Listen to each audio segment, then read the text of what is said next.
أعوذ بالله من الشيطان الرجيم بسم الله الرحمن الرحيم السلام علیکم ورحمۃ اللہ وبرکاتہ۔ تو ہم لوگ پڑھ رہے تھے تختی نمبر 1 حروف مفردات یعنی کہ حروف تہجی۔ ان کو ہم نے کس طریقے سے ادا کرنا ہے اور کیسے اللہ تعالیٰ نے ہمیں حروف تہجی پڑھنے کا حکم دیا ہے۔ حروف تہجی قرآن پاک کی بیس ہے، بنیاد ہے، ٹھیک ہے۔ اگر ہمارا حروف تہجی ہر لحاظ سے صفات، مخرج اور اس کا طریقے سے ادا کرنا آ جائے تو ہمارا پورا قرآن پاک الحمدللہ بالکل تجوید کے ساتھ صحیح طریقے سے پڑھنا آ جائے گا۔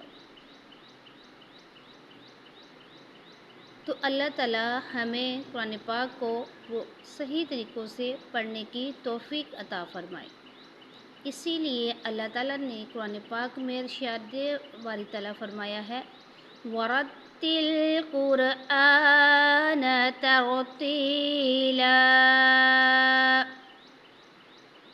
کہ قرآن پاک کو خوب ٹھہر ٹھہر کر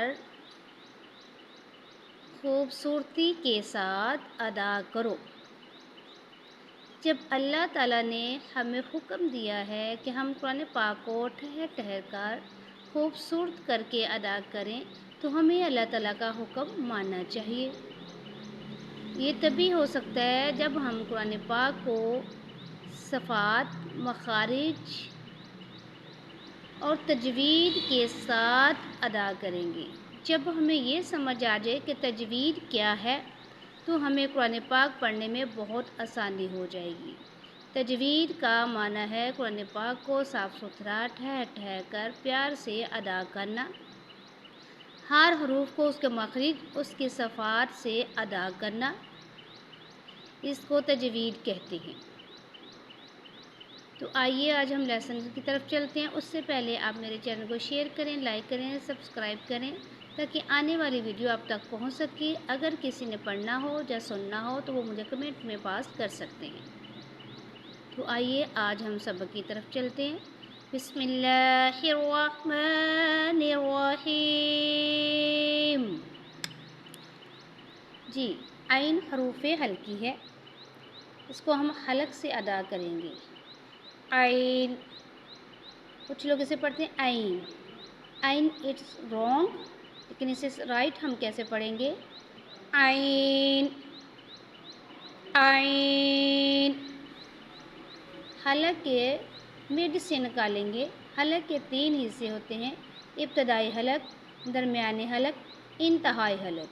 درمیانی حلق سے عین ادا ہوگا، عین، غین، غین۔ یہاں سے عین ادا ہونا ہے، اس کے پاس سے ہی تھوڑا سا آگے جائیں گے تو وہاں سے غین ادا ہوگا۔ جب تک ہمیں ان کے مخرج نہیں پتہ چلیں گے حروف صحیح ادا نہیں ہوگا۔ اس کا مخرج ہے حلق کے درمیان والے حصے سے ہم ادا کریں گے، اور جب وہ ادا ہوگا اور ریڈی آپ کو اس جگہ سے تو پتہ چل جائے گا جی ہمارا ورڈ بالکل رائٹ ہے۔ عین، غین، ٹھیک ہے۔ فا، فا، اوپر کے دانتوں کا کنارہ اور نیچے والے ہونٹ کا پیٹ یعنی کہ تری والا حصہ جہاں سے گیلا ہوتا ہے، تر کہتے ہیں، ادھر سے لگانے سے فا ادا ہوگا۔ فا، فا، فا۔ قوف، قوف کہاں سے ادا ہونا ہے؟ قوف، قوف جو سے ہم لوگ بولتے ہیں نا، منہ کے اندر ایک کوا ہوتا ہے، چھوٹا سا پیس لٹک رہا ہوتا ہے، اینڈ پہ اسے بولتے ہیں کوا، عربی میں اسے بولتے ہیں کوا۔ تو اس کوے کے پاس سے یہ 2 ڈاٹ والا قوف ادا ہونا ہے، ہیوی کر کے یعنی کہ موٹا کر کے ادا کیا جائے گا۔ قوف، قوف۔ اسے کچھ لوگ کیف پڑھتے ہیں تو وہ اٹس رانگ، رائٹ ہم لوگوں نے پڑھنا ہے قوف، قوف۔ جب اس کا مخرج بالکل ٹھیک ہو جا تو انشاءاللہ یہ ورڈ خود بخود ٹھیک ہو جائے گا، اور جو پریکٹس کرنے پہ ٹھیک ہوتا ہے۔ قاف قاف۔ آئیے نیکسٹ ورڈ دیکھتے ہیں اسی کے متعدد۔ کاف کاف۔ منہ اور آواز کو کھول کر یہ ادا ہوگا۔ کاف۔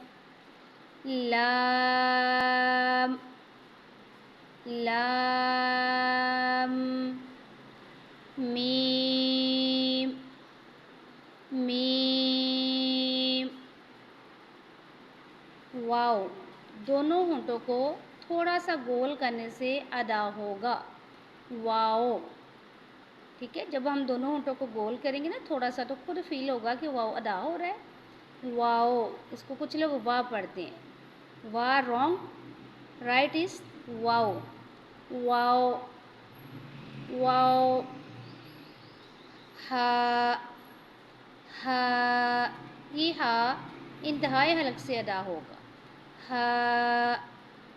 حمزہ، اس میں جھٹکے کی آواز آئے گی، حمزہ۔ کیسا جھٹکا لگے گا؟ حمزہ۔ تو یہ تھا آج کا لیسن، امید کرتی ہوں آپ لوگوں نے ساتھ ساتھ ریڈ کیا ہوگا، جیسا کہ